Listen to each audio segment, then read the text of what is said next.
پہلا مسئلہ کس کا ہے؟ جن کے پاس علم ہے اور پھر وہ علم ہونے کے باوجود غلط راستے کی طرف جاتے ہیں۔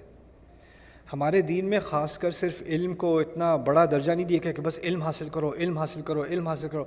علم حاصل تو بنو اسرائیل نے بھی کیا تھا، بلکہ ان کے علم کی شہادت تو اللہ تعالیٰ خود دیتا ہے۔ علماء بنی اسرائیل، علماء کا لفظ ان کے لیے استعمال کیا گیا، احبار کا لفظ ان کے لیے استعمال کیا۔ احبار کہتے ہیں حبر سے نکلا ہے، حبر کہتے ہیں انک کو، سیاہی کو۔ ان کی کتابیں جو ان کی ہاتھوں سے لکھی ہوئی تھی نا، تو اس سے جب آپ اس کو صفحہ پلٹتے ہو تو آپ کے ہاتھ پہ سیاہی آ جاتی ہے۔ تو وہ اتنے صفحے پلٹتے تھے وہ، اور اتنی کتابیں پڑھتے تھے وہ، کہ ان کے ہاتھ ہمیشہ کالے ہوتے تھے، اس لیے ان کو احبار کہا جاتا تھا۔ یعنی اپنی زندگیاں انہوں نے کاغذوں میں گزاری ہیں، صفحوں میں گزاری ہیں، اس لیے ان کو احبار کہا جاتا تھا۔ تو قرآن نے تو ان کی علم کی بڑی داد دی ہے، لیکن علم کے ساتھ ساتھ ایک خطرہ آتا ہے، وہ یہ ہے کہ تم مغضوب علیہ نہ بن جانا۔ وہ کس طرح سے بنو گے؟ کہ میں کیسے بن سکتا ہوں، آپ کیسے بن سکتے ہیں؟ اتنی خطرناک چیز ہے کہ اللہ سے پناہ مانگ رہا ہوں، یا اللہ ہدایت تو دے دے گا تو، میں ہدایت مانگ رہا ہوں۔ ہدایت کا پہلا درجہ تو علم ہے، اگر علم ہی نہ ہو تو ہدایت کہاں سے آئے گی؟ لیکن اگر علم آ گیا تو اس کا مطلب نہیں ہے کہ ہدایت آ گئی، کیونکہ علم کے بعد بھی المغضوب علیہم کے چکر میں انسان پڑ سکتا ہے۔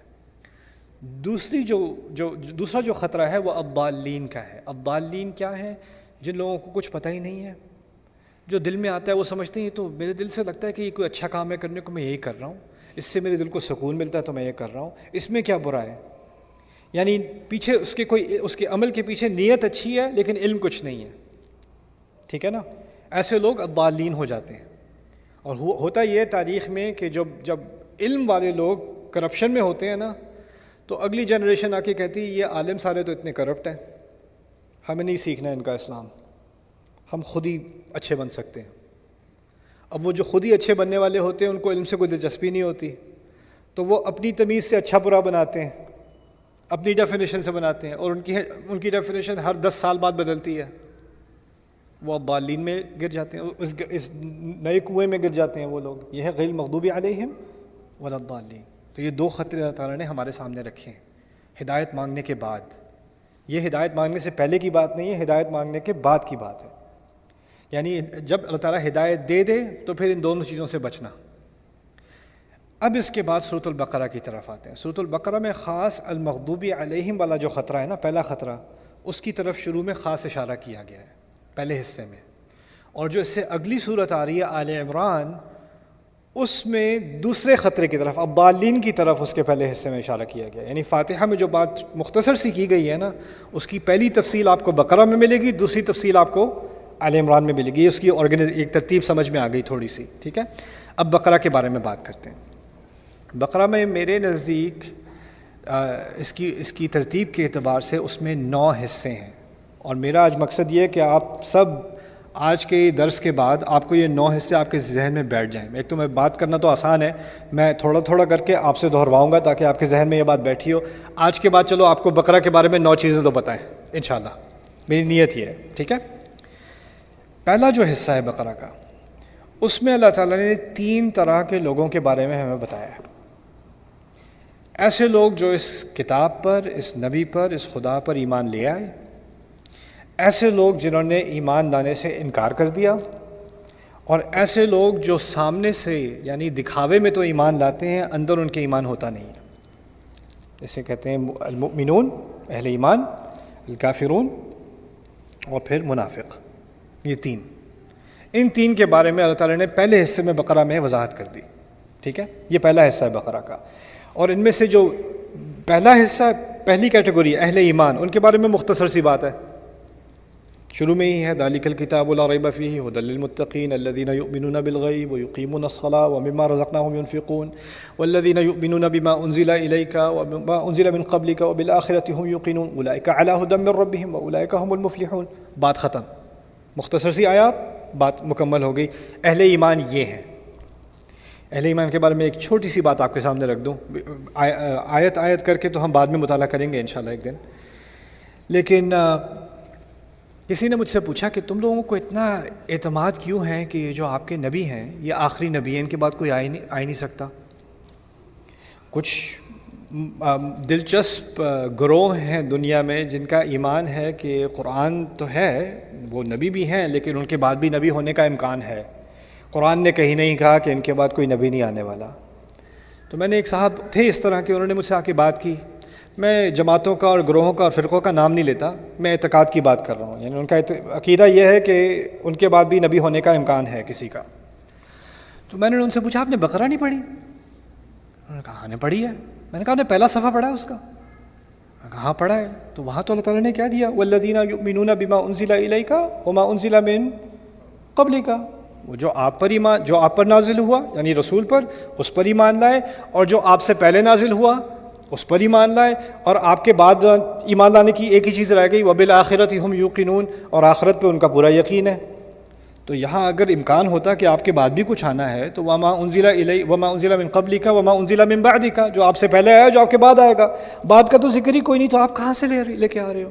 یہ تو شروع میں اللہ تعالیٰ نے کہہ دیا کہ متقی اور ایمان والا ہونے کے لیے ایک تو مجھے ایمان لانا ہے جو مجھ پر جو اس نبی پر نازل ہوا ابھی، اور جو اس سے پہلے نازل ہو چکا، موسیٰ علیہ السلام، عیسیٰ علیہ السلام، جن وحی کی ذکر ہو رہا ہے، تو بعد کا تو کوئی امکان ہی نہیں ہے۔ یہ تو شروع میں ہی مسئلہ حل ہو گیا ہے، کہاں سے مسئلہ لے کے آ رہے ہو یار؟ مجھے نہیں سمجھ آئی، وہ بات جلدی ختم ہو گئی کچھ۔ بٹ خیر، پہلا جو حصہ ہے اس میں 3 طرح کے لوگ ہیں، جو لوگ ایمان لائے، جو لوگ کفر پہ ڈٹے ہوئے ہیں، اور جو لوگ منافق ہیں۔ کافروں کے بارے میں بھی مختصر سی بات، ان الذین کفروا سواء علیہم انذرتہم ام لم تنذرہم لا یؤمنون، ختم اللہ علی قلوبہم وعلی سمعہم وعلی ابصارہم غشاوہ ولہم عذاب عظیم، بات ختم۔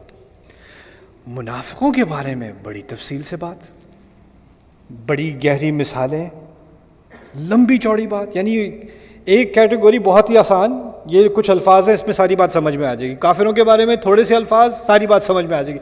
منافق ذرا پیچیدہ مسئلہ ہے، اس کو سمجھنے کے لیے ذرا تفصیل کی ضرورت ہے، تو وہاں پہلے حصے میں ہی منافقوں کے بارے میں ایک تفصیلی بحث ہے، تفصیلی مثالیں دی گئی ہیں، اس پہ بہت تدبر کرنے کی ضرورت ہے۔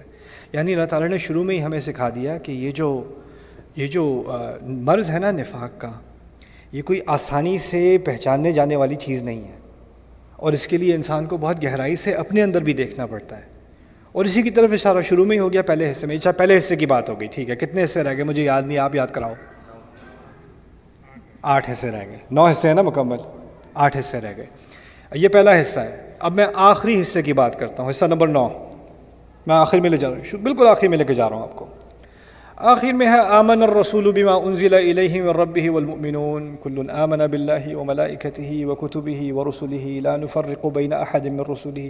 بڑی پیاری دعا ہے قرآن میں سورۃ البقرہ کے آخر میں، وہاں پر پہلے بات ہو رہی ہے جو لوگ ایمان لائے، جیسے شروع میں پھر اس دعا میں ہے ہم پر ایسا بوجھ نہ ڈالنا جو ہم سے پہلے والے لوگوں پر ڈالا گیا تھا وہ اٹھا نہ سکے، وہ اٹھانے کے بجائے وہ منافق بن گئے، تو وہاں بات دوبارہ کس کی ہو رہی ہے؟ نفاق کی بات ہو رہی ہے۔ پھر آخر میں اس دعا میں کیا ہے؟ فانصرنا علی القوم الکافرین، یعنی جن تین گروہوں کی بات شروع میں ہو رہی تھی نا، ان سے متعلق ایک کمپریہنسو دعا ہے، ایک اجمالی دعا، وہ بالکل سورت کے آخر میں ہے۔ یہ ہے پہلا حصہ اور 9واں حصہ، یہ شروع اور آخر ہے سورت کا، ٹھیک ہے۔ دوسرا حصہ ہے سورت کا، اس میں اللہ تعالیٰ نے بات کی ہے ہم سے آدم علیہ السلام کے قصے کی۔ آدم علیہ السلام کا قصہ قرآن میں 7 دفعہ اس کا ذکر ہے مختلف مقامات پر، اور ہر دفعہ اس میں سے کوئی ایک نئی تفصیل اللہ تعالیٰ سامنے لاتے ہیں، ہر دفعہ ایک بات نہیں ہوئی۔ سورۃ الاعراف میں جو قصہ آپ کو آدم علیہ السلام کا ملے گا اس میں، اور سورۃ البقرہ کے میں جو ذکر ہے جن آیات کا، ان میں بہت فرق ہے۔ یعنی آپ اس طرح سمجھ لیں آج کل کی زبان میں کہ آپ ایک اینگل سے دیکھ رہے ہو نا تو آپ کو کچھ نظر آ رہا ہے، ایک ہی سین ہے، اور آپ اسی چیز کو ایک دوسرے اینگل سے دیکھو گے تو آپ کو کچھ اور نظر آئے گا۔ تو قرآن کبھی ایک اینگل سے اسی قصے کے بارے میں ذکر کرتا ہے، پھر کسی اور اینگل سے اسی قصے کے بارے میں ذکر کرتا ہے، ٹھیک ہے۔ آپ کو ایک نئی چیز سیکھنے کو ملتی ہے جو آپ کو اس نقطۂ نظر سے نظر نہیں آ رہی تھی، اب اس نقطۂ نظر سے نظر آئے گی، ٹھیک ہے نا۔ تو پھر سورۃ البقرہ میں یہ جو دوسرا حصہ ہے آدم علیہ السلام کا قصہ، آسان ہے، یعنی یاد رکھنا کہ پہلا حصہ 3 گروہ، دوسرا حصہ آدم علیہ السلام۔ اب آدم علیہ السلام کے قصہ جو ہے اس میں خاص اللہ تعالیٰ نے 2-3 چیزوں کا ذکر کیا یہاں پر۔ ایک تو آدم علیہ السلام کے علم کا ذکر کیا ہے، اس کے بعد جنت کا ذکر کیا ہے، پھر جنت سے نکالے جانے کا ذکر کیا ہے، فَأَزَلَّهُمَا الشَّيْطَانُ عَنْهَا فَأَخْرَجَهُمَا مِمَّا كَانَا فِيهِ.